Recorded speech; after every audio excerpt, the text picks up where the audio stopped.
집착과 증오가 만든 피로 얼룩진 밤. 자, 여러분. 오늘 제가 설명할 사건은 대한민국을 충격에 빠뜨린 사건 중 하나인 신당역 살인 사건입니다. 지금부터 하나하나 차례대로 사건을 설명해 보도록 하겠습니다.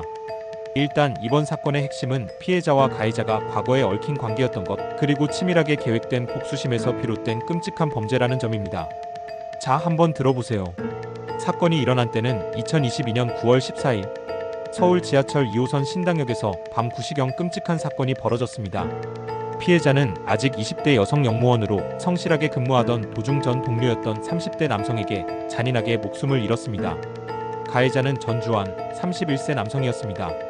그는 피해자와 같은 직장에서 근무했던 적이 있었고 피해자를 집요하게 따라다니며 괴롭혀왔죠. 이 사건은 단순히 우발적인 살인이 아니었습니다. 아주 치밀하게 준비된 계획 범죄였어요. 사건을 더 이해할 수 있도록 피해자와 가해자의 관계를 좀 더 자세히 설명해 보도록 하겠습니다. 피해자와 전주환의 이야기를 거슬러 올라가 봅시다. 둘은 같은 직장에서 근무했습니다. 그런데 전주환이 피해자를 스토킹하기 시작했어요. 끊임없이 접근하고 거절당하자 협박까지 했죠. 피해자는 참다 못해 2021년 10월 전주환을 신고했습니다. 그 결과 전주환은 스토킹 처벌법 위반 혐의로 재판을 받게 됩니다. 하지만 이 남자 법적 처벌을 앞두고도 전혀 반성하지 않았습니다. 오히려 피해자가 자신을 신고했다며 원망하고 복수를 다짐했죠. 전주환은 피해자가 일하는 그날만을 기다렸습니다.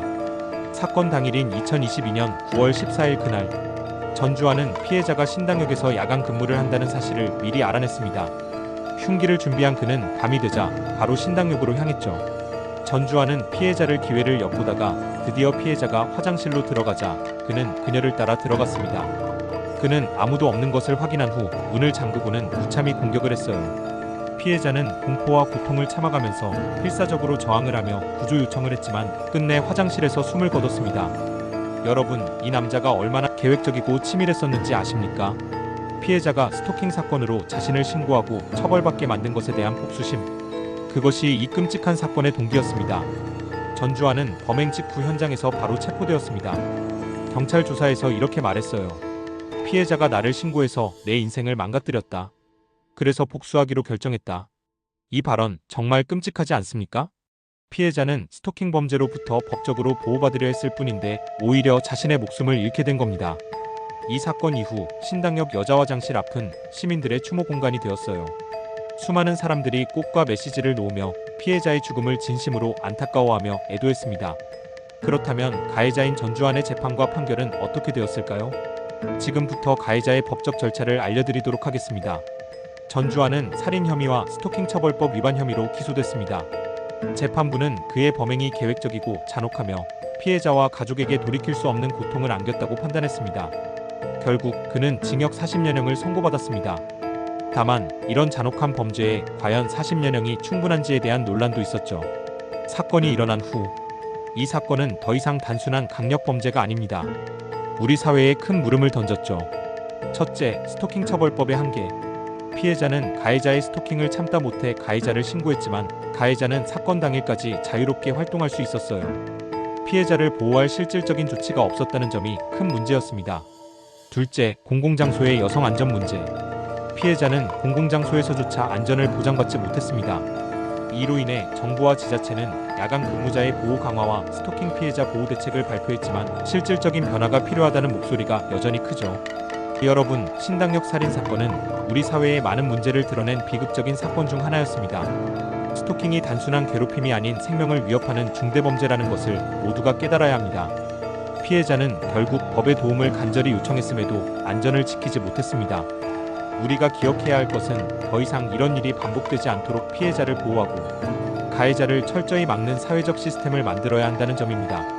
여러분, 이 사건을 잊지 맙시다. 이 비극이 다시는 반복되지 않도록 함께 이 영상을 통해 교훈을 되새기며 모두가 안전한 사회를 만들기 위해 노력합시다. 이 사건은 여기서 마무리 짓고 다음 사건으로 넘어가 보겠습니다.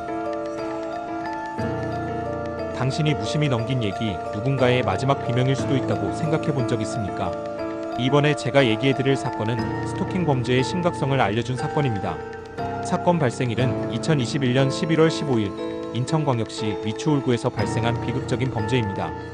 이 사건은 말씀드렸다시피 스토킹 범죄의 심각성과 그에 대한 사회적 경각심을 일깨우는 계기가 된 사건입니다. 지금부터 차례대로 사건을 설명해 보도록 하겠습니다. 사건의 피해자는 30대 여성 O'씨로 가해자는 그녀의 전 남자친구인 50대 남성 B씨였습니다. 두 사람의 관계는 과거 연인 관계였으나 O'씨는 B씨의 집착과 폭력적인 성향이 점점 심해져서 관계를 정리했습니다. 그러나 B씨는 이를 받아들이지 못하고 지속적으로 O'씨를 스토킹하며 괴롭혔습니다. B씨의 스토킹 행위는 점차 심각해졌습니다. 그는 O'씨의 집 주변을 배회하며 그녀를 감시했고 수시로 연락을 시도하며 협박과 폭언을 일삼아 피해자에게 공포감을 주었습니다. O'씨는 이러한 상황에 두려움을 느껴 경찰에 여러 차례 신고하였으나 당시 스토킹 처벌법의 미비로 인해 B씨에 대한 강력한 제재는 이루어지지 않았습니다. 사건 당일 2021년 11월 15일 B씨는 O'씨의 거주지에 무단으로 침입하여 그녀를 흉기로 공격했습니다. 피해자는 심각한 부상을 입고 병원으로 이송되었으나 안타깝게도 결국 사망하고 말았습니다. 이 사건은 대한민국에 사회적으로 큰 충격을 주었고 스토킹 범죄에 대한 처벌 강화와 피해자 보호의 필요성에 대한 논의가 활발히 이루어지게 되었습니다. 이 사건을 계기로 2021년 10월 21일부터 시행된 스토킹 범죄의 처벌 등에 관한 법률의 실효성에 대한 논의가 촉발되었습니다. 해당 법률은 스토킹 행위를 범죄로 규정하고 최대 5년 이하의 징역 또는 5천만 원 이하의 벌금에 처하도록 명시하고 있습니다. 그러나 실제 사건에서 피해자를 보호하기 위한 신속한 대응과 강력한 처벌이 제대로 이루어지지 않아 법률의 실효성에 대한 의문이 제기되었습니다. 이후 정부와 관계 당국은 스토킹 범죄에 대한 처벌을 강화하고 피해자 보호 조치를 더욱 철저히 시행하기 위한 방안을 모색하게 되었습니다. 또한 사회 전반에서는 스토킹에 대한 경각심을 높이고 피해자 지원 체계를 강화하는 등의 노력이 이어지고 있습니다. 인천 스토킹 살인 사건은 스토킹이 단순한 집착이나 애정 표현이 아닌 심각한 범죄 행위로 이어질 수 있음을 보여주는 사례입니다. 이번 사건을 통해 스토킹 범죄에 대한 사회적 인식이 변화하고 피해자 보호를 위한 제도적 장치가 강화되는 계기가 되었습니다. 여러분, 스토킹은 살인의 서막입니다. 지금 이 시간에도 누군가는 살려달라고 비명을 지르고 있을 수도 있습니다. 피해자의 구조 요청은 결코 사소하지 않습니다. 피해자는 끊임없이 도움을 요청했습니다. 하지만 반복된 신고와 호소에도 불구하고 제대로 된 조치가 이루어지지 않았습니다. 그 이유는 스토킹을 단순한 갈등으로 치부하고 초기 단계에서 강력히 개입하지 않은 결과는 한 사람의 목숨을 앗아가는 비극으로 이어졌습니다. 인천 미추홀구 스토킹 살인 사건은 단순히 개인의 비극이 아닌 우리 사회의 무관심이 빚어낸 참사입니다.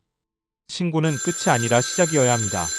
신고 이후에도 피해자를 지키는 시스템과 책임감 있는 대응이 없다면 신고는 무의미합니다. 이번 사건이 주는 교훈은 너무나도 명확합니다. 우리는 더 이상 무관심할 권리가 없습니다. 이번 사건을 통해 스토킹을 가벼이 여기지 않기를 바라며 여기서 마무리하겠습니다.